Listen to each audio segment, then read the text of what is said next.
late November 2000. For 7 months, Rene, representing one of the leading defendants, was one of the leading lawyers in that case. He continued to represent Rene Gonzalez through sentencing, as well as the more than 7-year appellate process, which ended in 2009. You heard yesterday Rene talk about what happened to him after the sentence ended, his attempts to get back to Cuba. Philip Horowitz continued to represent him, and he was the instrumental in the negotiations that led to Rene's return to Cuba on a permanent basis in May 2013. Philip Horowitz.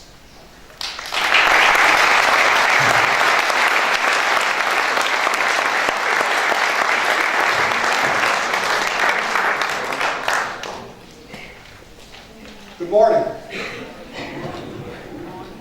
First of all, I'd like to thank the commissioners for their time and their effort, as well as families and the ladies and gentlemen here.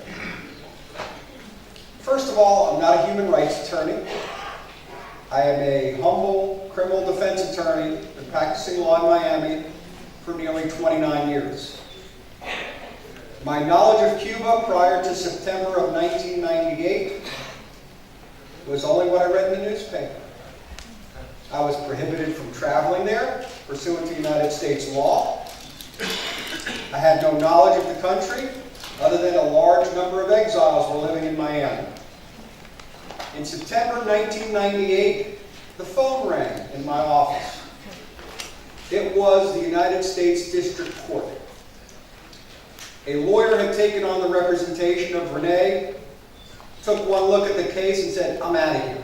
I don't want to represent Rene. I don't want any part of this case. It is too politically charged." The court had requested that I take over the representation of Rene after 2 days. I agreed. It is a decision that I made more than 15 years ago that I have never regretted.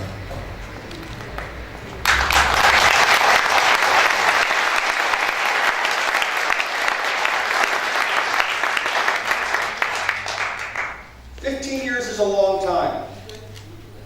I heard Ramita last night say that she was 29 years old. I've known her since she's 14.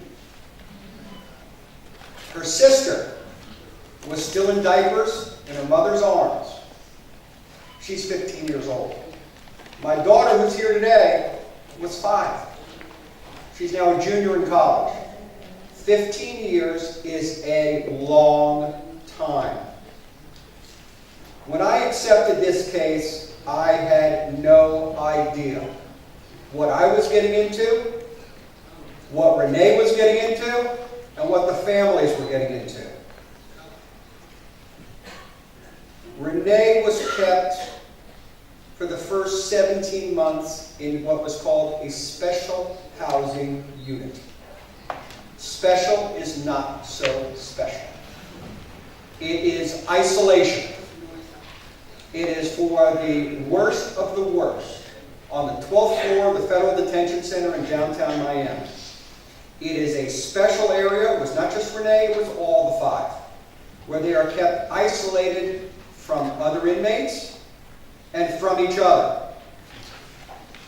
The misguided conception of the Bureau of Prisons at that time was, we can't put people that are working for Cuba in the same jail with Cuban exiles who are here on criminal charges. That was the rationale, how misguided it may be. After 17 months of litigation, they were finally moved into the general population, where they were beloved. During the trial, we had one inmate who was released from the Federal Detention Center. When he was out on bond, he came to the trial solely to say hello to the 5 and to thank them for their kindness. We had tried for months to move them into general population. The Bureau of Prisons said, "Oh no, we can't do that." We had the one floor above was totally empty. We said, "These are not security risks. Let them go to this empty floor by themselves. If you don't want to put them together, let them at least have some humane treatment. The Bureau of Prisons' position was, well, a helicopter may land on the roof of the prison and whisk them away. Obviously, they've seen way too many movies. But after 17 months, they were in general population where they remained until mid-June of 2001, which I'll talk about in a little while. When you prepare a case for trial, your client's input is crucial. You want your client to sit with you, review the evidence, give you their opinion on the evidence, so you can better understand the evidence and the allegations against them. Now, I want to talk a little bit about the allegations. None of the members of the five were charged with spying. Spying is not a crime. It doesn't exist in the United States Code. Espionage is different because it has a military component. Renee was never charged with spying. Fernando was never charged with spying. It doesn't exist. The evidence in this case was gathered in a couple of different ways. It was gathered from search warrants that were executed on September 12, 1998, when the five were arrested. The second way was something called FISA, Foreign Intelligence Service Act. Prior to the arrests, pursuant to secret search warrants, agents of the FBI were able to go into the residences and copy computer hard drives and leave. Most of the evidence in this case was classified. As a defense attorney, you have a right to see discovery. For me to see the discovery, as well as the attorneys for the five, we had to undergo a full FBI background check in order to see evidence that was taken from our clients. I would get calls from my relatives. The FBI is here, and they're asking about you. And it was a harrowing experience as a defense attorney. After being cleared, your client has a right to see the discovery. I couldn't take it to Renee. I had to request that Renee be escorted from the prison by the United States Marshals to a secret facility where classified information was kept. And at that time, I would have limited access to Renee, limited access to the evidence, and it was a nightmare. We even learned later on that the facility that we had was full of asbestos. And we had two pregnant investigators at the time, and it was a nightmare to do this. So our clients were denied full access to the evidence. I know the commissioners talked about that a little yesterday, but I want to go into that a little further. When classified evidence is going to be used in a case, the United States Code has what they call CIPA, C-I-P-A, for Classified Information Procedures Act. That allows the government, shortly after the acquisition of this evidence, to meet with the court without the benefit of the defendants, without the benefit of the defense lawyers, the prosecutors alone, with the classified evidence, and in their opinion, they tell the judge what they should give us as defense counsel and what they're not going to give us. The court at this time, and these hearings were held in February of 1999. The court then said what we could have and what we couldn't have, based on the government's sole representations. And at this time, the judge is in the dark. The judge has not heard the evidence. She has no idea what the opening statements are going to be by counsel. She has no idea what our defense is going to be. So the court rules in this vacuum as to what we can see that was taken from our own clients and what we can't see. During the trial, and as the evidence began to progress, and it was a lengthy trial, 7.5 months, We had requested that the court revisit this issue on the classified evidence that was seen in 1999, 2 years previously. At this point, the court had an idea. We had cross-examined witnesses. We had, as the defense, been able to confront witnesses. The court refused to re-examine its rulings back in 1999 as to what we can see and what we couldn't see. In 2001, while the trial was going on, the court was much more informed about the case. There is evidence that was never turned over to this day, as we sit here now, 15 years later. I do not know everything that was taken from my client.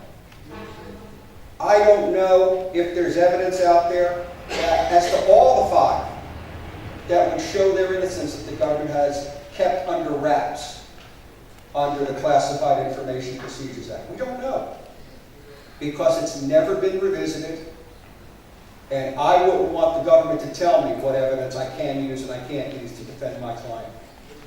But that's the way this case worked.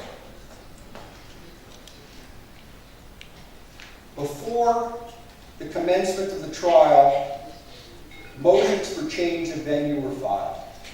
And Mr. Garvis spoke a little bit about that, and I want to add a little bit more to it. Clearly, counsel for the five felt there is absolutely no way that we are going to get a fair trial in Miami. There's no way. As Mr. Garvis said, there were 700,000 Cuban exiles living in Dade County, population about 1.5 million. The FBI's own studies showed that Miami-Dade County was 50%.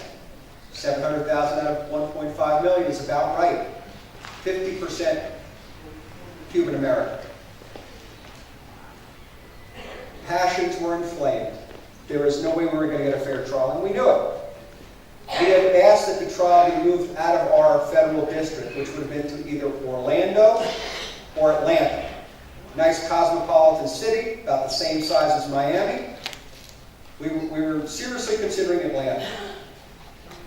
The FBI studies also reveal that the county land, Broward County, where Fort Lauderdale sits, is 6% Hispanic, 25 miles away. The county even north, Palm Beach County, city's West Palm Beach, where there's a federal courthouse, 2% Hispanic. We knew. Judge lived in Miami. She's a family person. Understood the hardship of taking her away from her children, moving the case to Atlanta. We asked for Fort Lauderdale, 25 miles north of where we are. That request was denied. And the case commenced in Miami. Trial began November 27th, 2000. 8 days of jury selection, 7 months of trial. It was one of the most incredible experiences that I have been through. The government fought us tooth and nail on every issue, even what time we were going to break at the end of the day.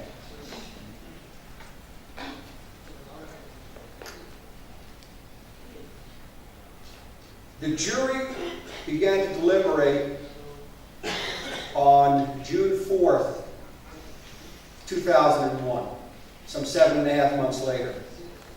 In the 4.5 days that they were out deliberating, they asked no questions. They made no comment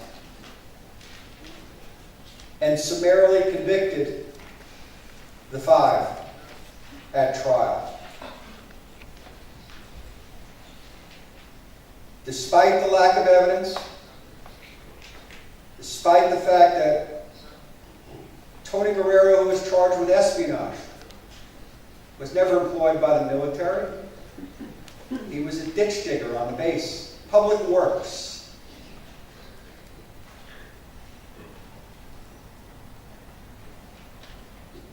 The the time of the verdict and the sentencing, the events of September 11th occurred. And I think that really changed the dynamic of what we were looking at the time of sentencing. The sentencings occurred over a 2-week period in December of 2001. The sentences were unduly harsh and in certain cases horrific.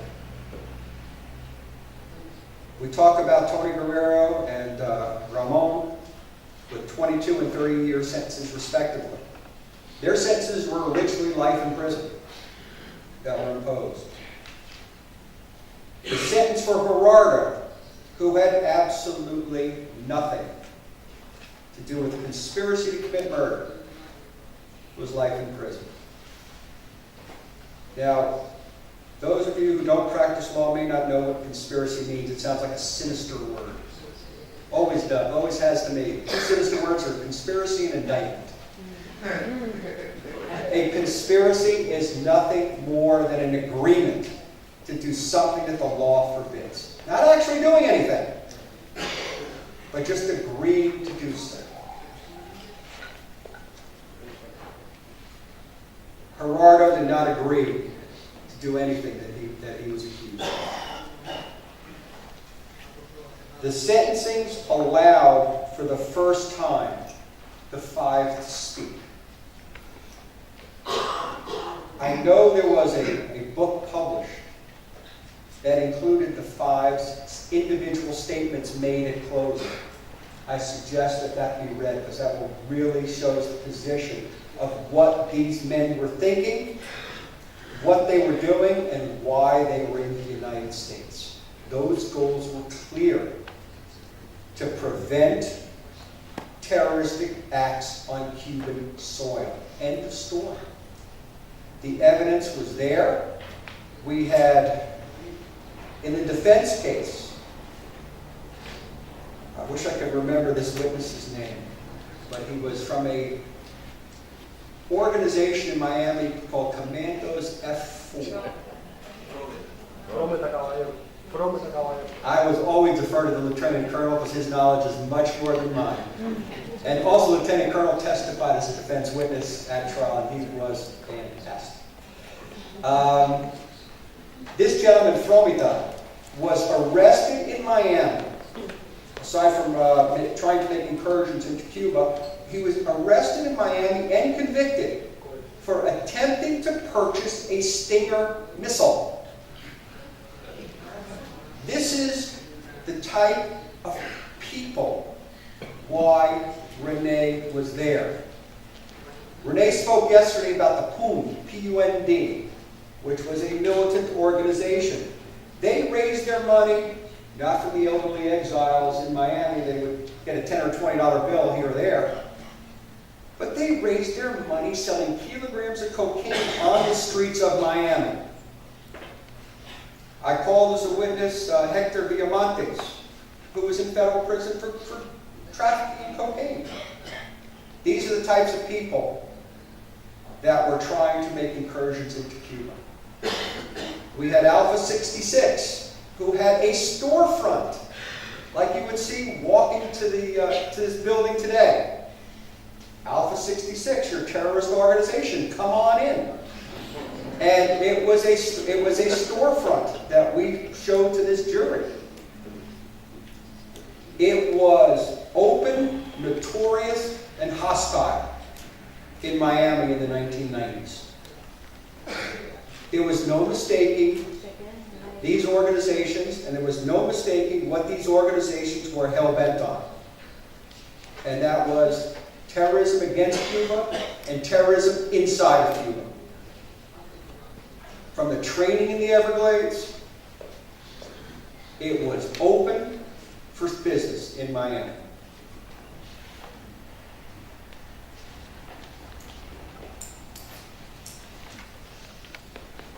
After sentencing in December of 2001 came one of the longest appellate processes I have ever seen. I looked at my file a few days ago and I noticed that I filed a notice of appeal on Rene's case on December 31st, 2001. The appeal process ended in June of 2009. In between that time, it took more than 2 years for the court to hear from the lawyers until March of 2004. And Mr. Garber spoke about some of the reasons why I want to talk about that as well. There was the Ramirez case in Miami. I want to explain to you who Mr. Ramirez was. Ramirez was an employee of the Immigration and Naturalization Service who was part of the team that went to rescue Elian Gonzalez in the house in Miami. He voiced his objections to it and was fired from immigration.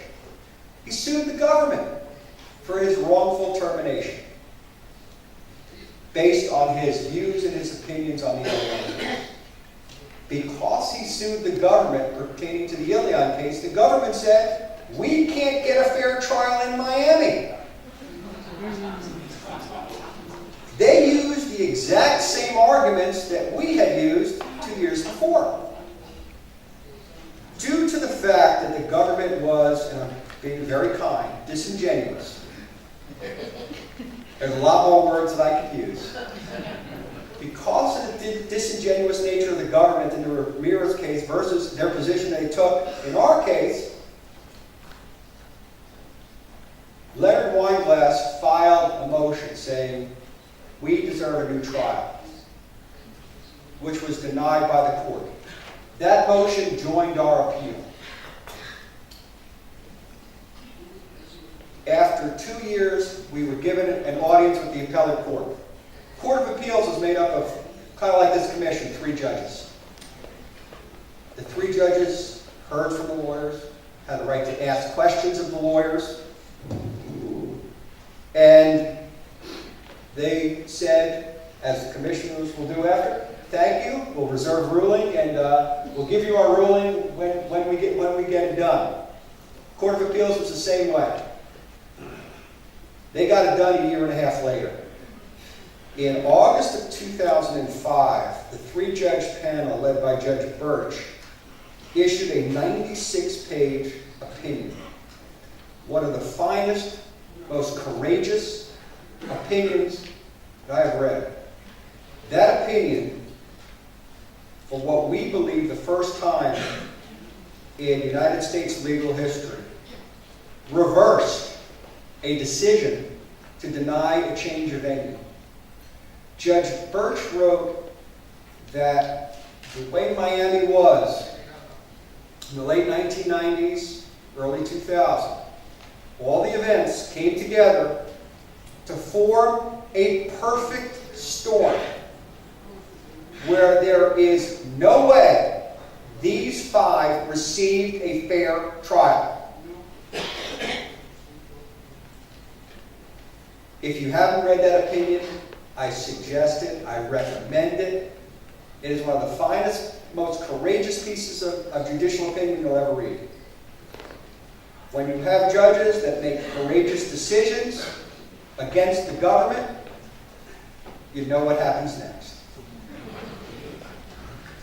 The government was not happy, to say the least. They immediately filed for what is called an en banc rehearing. Court of Appeals was made up of, at that time, 13 judges. Government said, "Well, we don't like what these 3 judges said.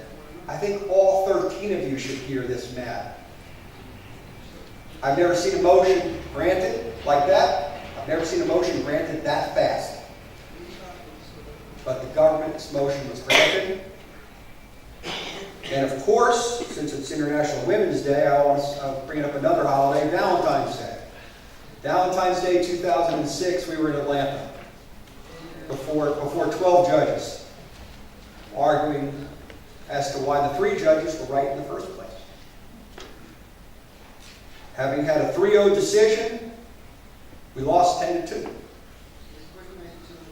We had our original 2 judges that were in the panel.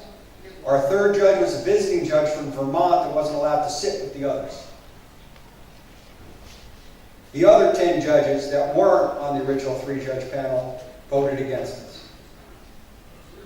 The original 3-judge panel had said, there are 25 issues that you, the lawyers, have presented, but we're only going to rule on one, venue.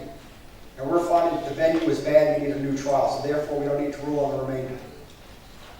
The 12 judges said, well, we're going to reverse that one, and by the way, we're going to send your case back for the other 25 issues. And that's what we did. By that time, the judge from Vermont was no longer sitting as a judge, and they appointed another judge to fill out the panel, Judge Pryor, who is a recess appointment. And if anybody knows anything about American politics, you can't put anything through Congress anymore. It doesn't exist. So presidents make recess appointments when Congress is out of session, so they can appoint who they want. Judge Pryor was one of the first one of those, appointed by the president before Obama, whose name I cannot mention. That prior president also, that administration, interfered with the rights of attorneys to represent their clients. During this period, we would visit with the families. We would go to Havana. They would, those that could, would come see us. The attorneys as a whole were denied permission to travel between 2003 and 2008. Not until the election of 2008, when President Obama was elected, even before he was sworn in, was that travel permission restored.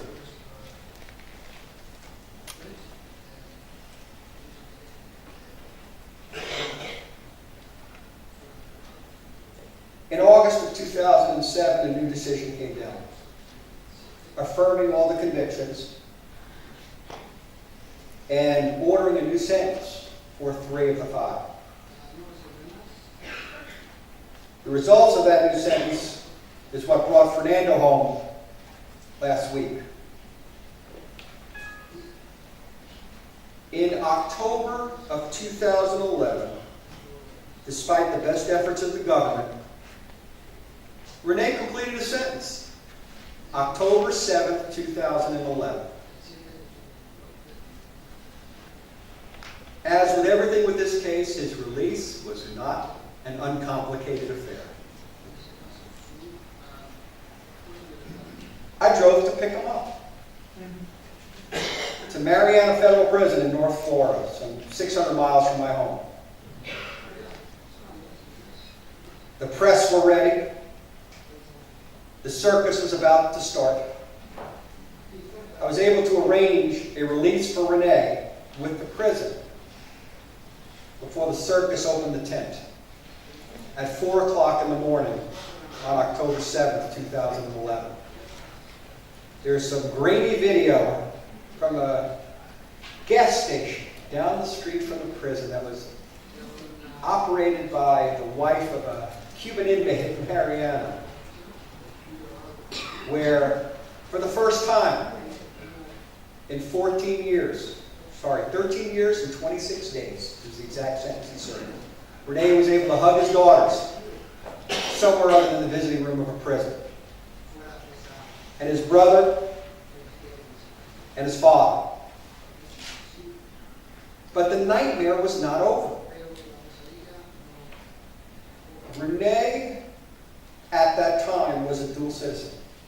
As he told you yesterday, hi, my name is Renee Gonzalez. I was born in Chicago, Illinois. That's true. He's a U.S. citizen, as well as a Cuban citizen. Prior to Renee being released, I filed a motion. Part of that motion says, treat Renee like he is not a citizen. If you are not a citizen of the United States and you're completing a jail sentence, you have a term of supervised release or probation that's on the end of it. If you're not a citizen, you go straight from prison to immigration. From immigration, you're deported back to your home country. Your term of probation or supervised release is non-reported.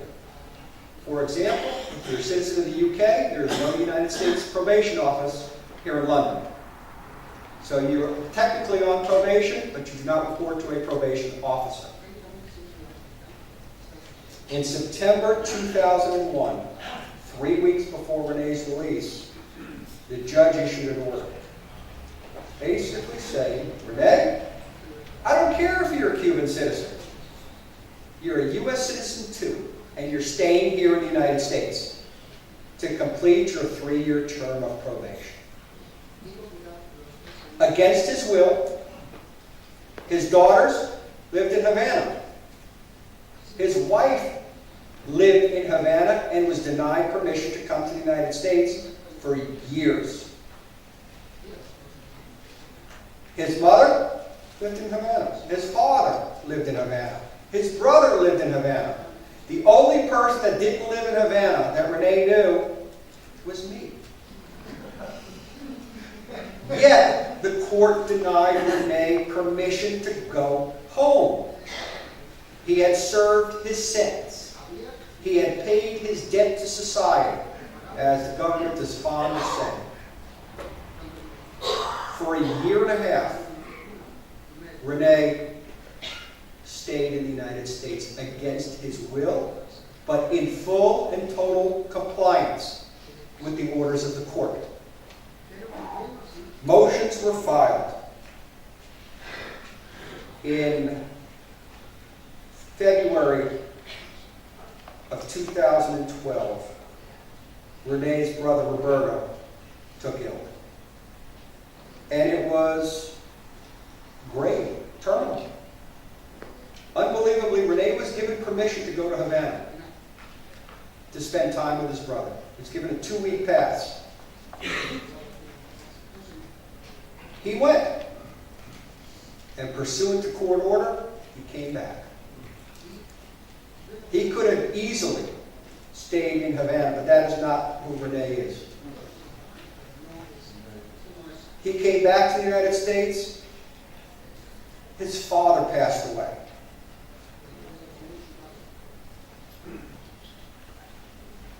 He was given permission to go back to Havana once again.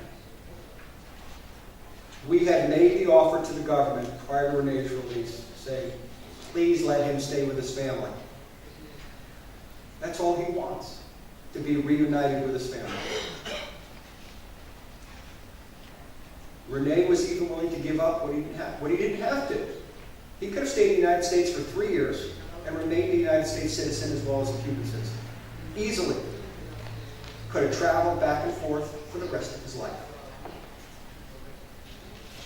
However, to be with his family, to be with his daughters, and his grandchild, who of course was born not when he was there, but when he was here. In May of 2013, I received a phone call. The government had agreed to drop its opposition to Renee renouncing his United States citizenship. He was already in Havana mourning the loss of his father. And in order to renounce citizenship, you cannot be in the United States to do so. I had filed something with the court saying, now's the perfect time. The court wants to rule. Renee's in Havana. We're ready to do this.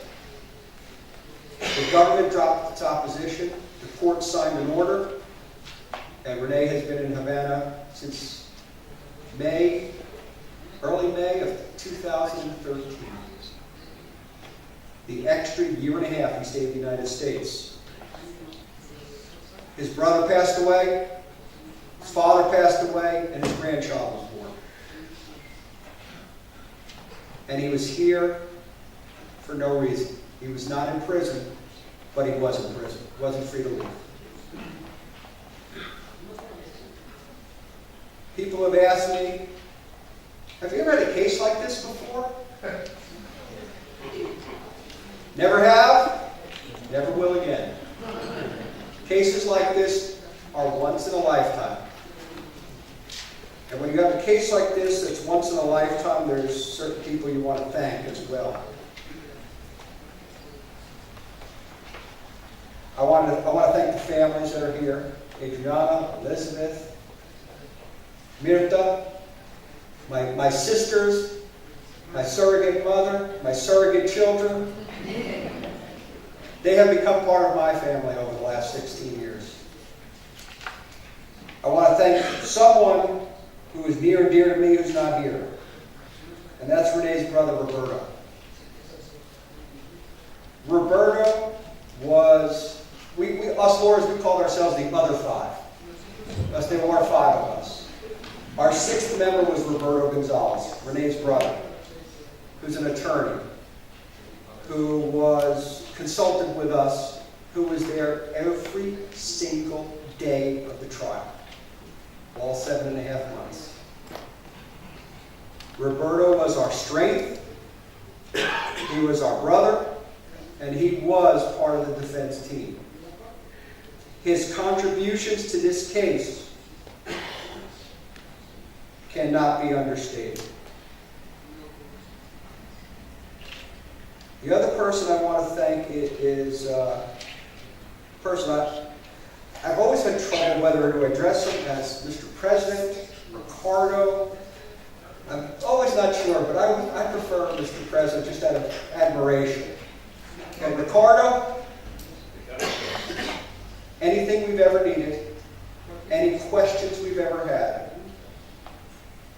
this man has impressed not just myself with the efforts that he's assisted us with, but how he's assisted the families in these trying times, and how the Cuban government has assisted these families and been there for them in the most difficult of times. And I just wanted to say, from the bottom of my heart, on behalf of myself and my client, and my 4 other clients, thank you.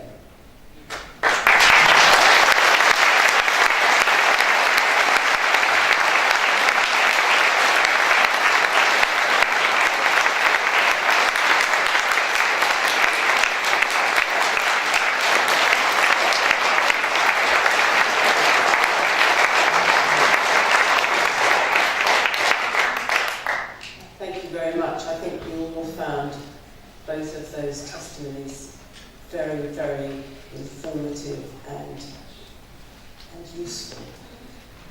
And now I'd like to ask the judges whether they have any questions that they would like to put to these 2 witnesses. We will some comments and some questions. First of all, can we proceed on? Philip, Yes, sir. we must all thank you. One of the reasons being that all of us, all 3 of us, have been attorney at some point of time or the other. Why I feel your testimony to be of great importance, let me only comment. These are our thoughts, these are not our final facts. As we said, Bremer style. Why it is important? Because it is unprecedented. Even in inquiries of this nature, for attorneys to come and depose, attorneys ordinarily do not come and depose.